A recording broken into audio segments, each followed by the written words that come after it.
मंडळी, तुम्हालाही जर शेळी पालन करायचं असेल तर हा व्हिडिओ फक्त तुमच्यासाठी आहे। जर तुम्हाला शेळी पालनासाठी कर्ज काढायचं असेल आणि त्या कर्जामध्ये 50 ते 75% अनुदान मिळवायचं असेल तर हा व्हिडिओ स्किप न करता शेवटपर्यंत नक्की पहा। वेळ वाया न घालता सुरू करूया आजचा हा व्हिडिओ। नमस्कार, मी अरुण कुमार। शेतीला पूरक व्यवसाय म्हणून शेळी पालनाकडे शेतकऱ्यांचा कल वाढतोय। कमी जागेत, कमी गुंतवणुकीत आणि कमी जोखमीसह जास्त उत्पन्न देणारा हा व्यवसाय आहे। या व्यवसायाला चालना देण्यासाठी महाराष्ट्र सरकारने 2026 मध्ये मुख्यमंत्री ग्रामीण पशुधन उद्योजकता योजना या अंतर्गत नवीन शेळी मेंढी गट वाटप सुरू केले आहे। काय आहे ही योजना, कोणाला मिळेल लाभ, जाणून घेऊया या व्हिडिओच्या माध्यमातून संपूर्ण माहिती। ग्रामीण भागातील शेतकरी, भूमिहीन, अल्पभूधारक आणि महिला बचत गटांना आर्थिक दृष्ट्या सक्षम करण्यासाठी ही योजना आणली आहे। या योजनेचे नाव आहे शेळी मेंढी गट वाटप योजना 2026। या योजनेचे स्वरूप काय आहे? सरकारकडून लाभार्थ्यांना 2 गट दिले जातील।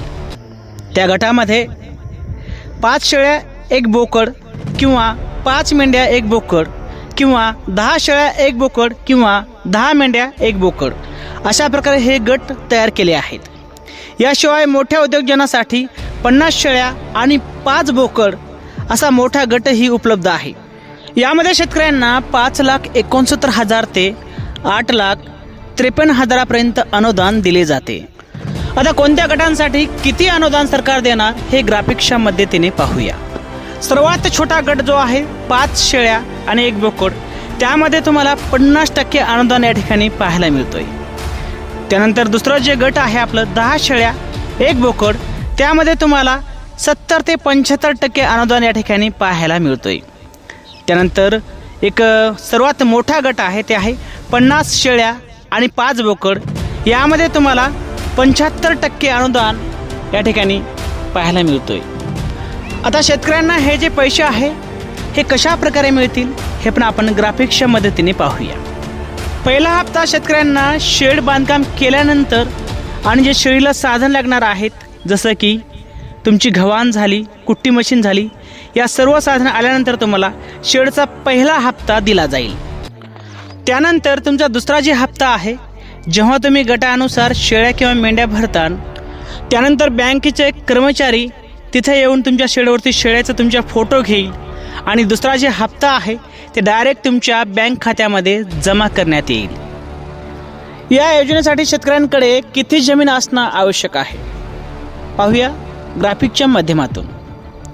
या योजनेसाठी शेतकऱ्यांकडे 1 हेक्टर किंवा 2 हेक्टरच्या आत जमीन असणे खूप आवश्यक आहे। कमीत कमी 1 एकर आणि जास्तीत जास्त 2 हेक्टरपर्यंत जमीन असलेला शेतकरी अर्ज करू शकतो। त्यानंतर आपण पाहूया या पात्रतेची अट काय आहे हे पण आपण ग्राफिक्सच्या मदतीने पाहूया। अर्जदार शेतकरी हा महाराष्ट्राचा रहिवासी असावा, वय किमान 18 वर्ष, शेळी पालन प्रशिक्षण घेतलेले असल्यास प्राधान्य।